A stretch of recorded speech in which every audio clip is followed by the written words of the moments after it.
Purim is called Purim for the name of the lot.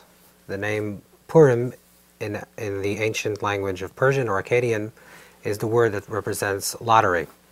And like the story of the Megillah, the story of the scroll of Esther teaches us that Haman desired to annihilate the Jewish people, and he threw a lottery to decide the time when his decree should take place.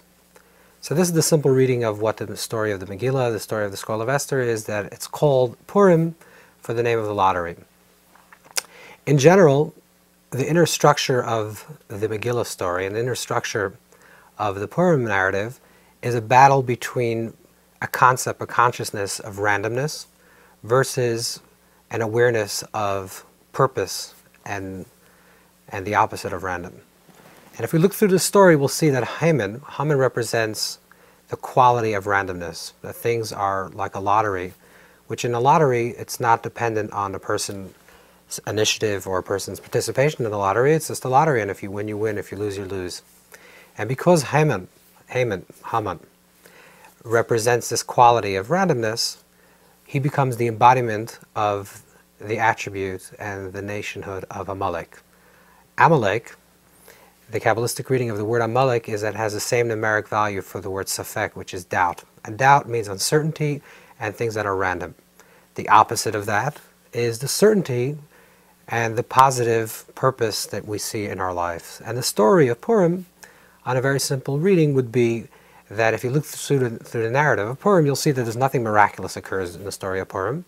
It's unlike the story of Hanukkah, where a miracle occurs with oil, or the story of the going out of Egypt, where something miraculous happens.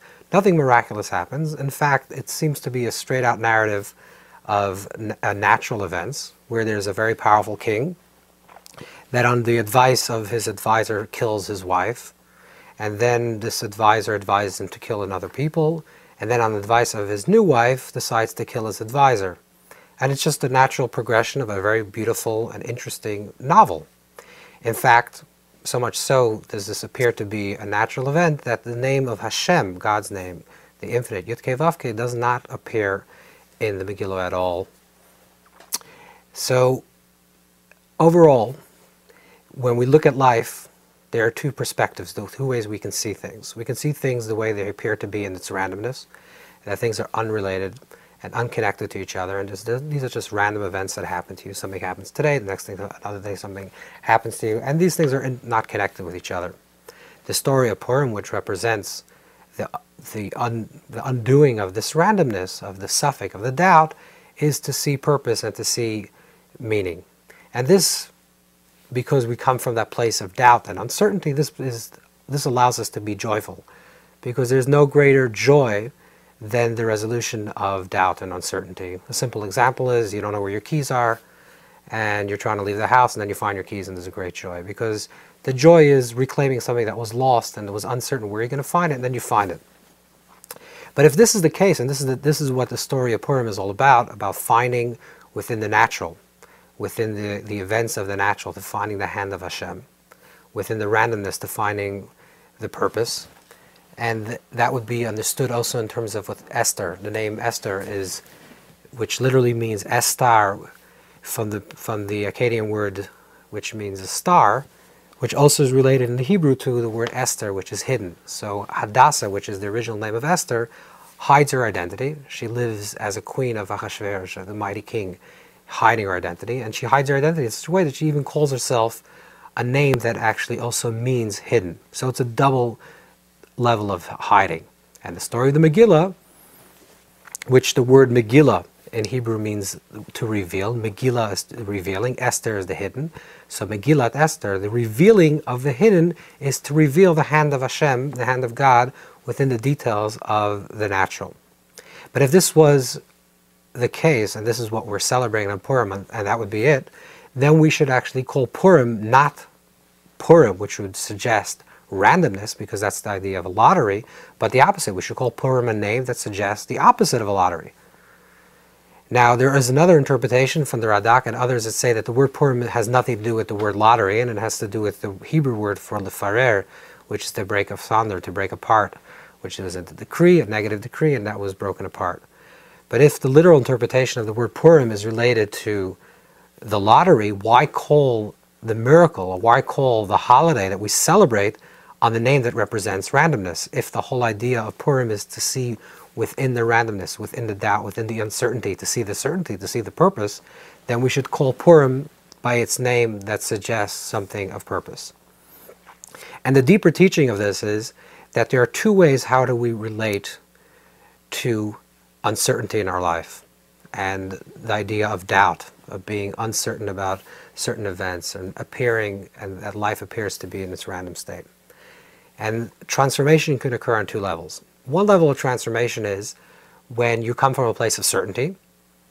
When you come from a place of uncertainty, and then you break out of the uncertainty and you see certainty. So for example, let's say you see your life and you say, I'm doubtful and I'm uncertain about the course of my life or the way my life is unfolding. So then you look back and you reflect, so you live forward and understand backward, and then you say, but you know what? If I look back into my life, I see that all these events that seem to be random and inconsequential, now when I look back in them, I understand that they're all serendipitous and they all lead to a certain point in my life that I am actually at this present moment, and therefore I'm very grateful. So life is lived forward and understood backward. The forward living is where you're living in the place of randomness, you're living in a place of uncertainty, and then you're looking backward and you're saying, looking at my life and seeing the patterns of my life that even though they didn't appear to have any pattern, at this present moment I can look back and see the patterns. That's one level of transformation of uncertainty to certainty. But that's not a full transformation of uncertainty to certainty, because that level of transformation is when you're turning uncertainty into certainty. The deeper level of v'nahapachu, of the transformation of Adar and the transformation of Purim story, is that you take the quality itself of uncertainty and that itself becomes a positive quality.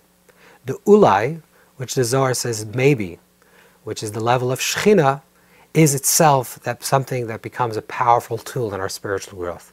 So there are two ways how to do this. Either we look at uncertainty in our life and doubt in our life and we try to get away from it. And we say, I'm very certain this is what I want to be doing, and if there's any uncertainty in my life, that's frightening, and therefore I have to transform that or leave that paradigm and move into a place of certainty. There's a deeper way of transformation, is that we enter the place of uncertainty, of the doubt, and the doubt itself becomes freeing. Because when a person is stuck in a certain certainty of their life, and I say, I understand what I understand to be true, and I understand who I am, and that's an absolute in my reality, then there's no possibility of growth, because you've already died, essentially, because you've told yourself that this is who you are, and that's the certainty. The possibility of growth, the possibility of any movement, is looking at life and seeing the uncertainty. But the uncertainty is a positive uncertainty. The uncertainty is, there's certainty that I have up until this point, and now there's a freeing element of my life that says I can produce anything that I want. So there's holy doubt and unholy doubt. Unholy doubt and unholy uncertainty is when it's crippling, because I don't know what to do, therefore I do nothing. Freeing doubt is I don't know what to do, but I can do everything. And there's a possibility of all possibilities. And that's the deeper level of the transformation. Not this coming from the place where I see the uncertainty and try to get to the point of certainty, because there are uncertainties in life that will continuously be uncertain, because every time we're engaged in life and the more we're involved in life and we're participating in life, there will always come up uncertainties or things that we didn't expect. But when we embrace the unexpected, and because of the unexpected, we create new realities for ourselves that are completely beautiful and gorgeous and unbelievably creative in terms of our development spiritually and mentally and emotionally, then we're taking those uncertainties in our life and we're using them as a spiritual tool to growth. And that's the higher level of transformation. So again, there are these two aspects. One aspect is that we overcome safek, doubt, helman, randomness, lottery, by seeing the certainty, by seeing the end result. The other one is to be actually in the place of the randomness, in the place of the lottery, in the place of the doubt, but the doubt is not a doubt that's crippling and doesn't allow for any possibilities, but the doubt itself allows me to do everything.